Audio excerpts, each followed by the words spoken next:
Policia rrugore ka zbardhur hartën e rrugëve që do të bllokohen duke nisur nga data 8 deri më 11 maj në Tiranë, Durrës dhe Vlorë, ku do të zhvillohet edhe Giro d'Italia. Policia tha se do të jenë 3500 efektiv në terren dhe garantoi se ky aktivitet nuk do të cënojë procesin e zgjedhjeve të 11 majit.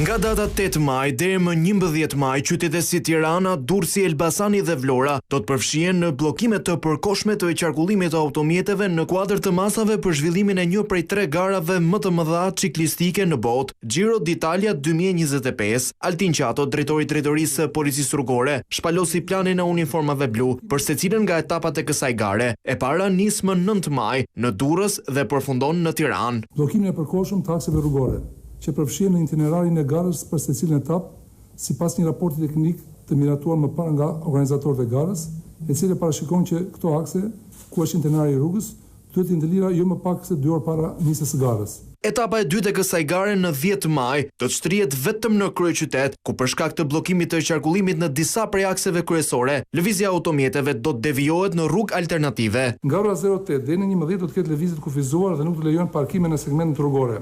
Ndalimi i qarkullimit të automjeteve me parashtim të mjeteve të emergjencës dhe policisë së shtetit nga ora 10 deri në 18 të datës 10/5/2025 në gjithë itinerarin etapës 2. Ndërkohë dita e fundit e zhvillimit të kësaj gare do të mbahet më 11 maj në qytetin e Vlorës, ku sërish do të ketë akse të cilat do të bllokohen në intervale të caktuara kohore. Nga ora 11 deri në 14 dhe 15 deri në 19:30 do të jenë bllokuar rruga Rapi Lungomare Bulevard, kryesor Ismail Qemali deri në shkolla Ali Demi.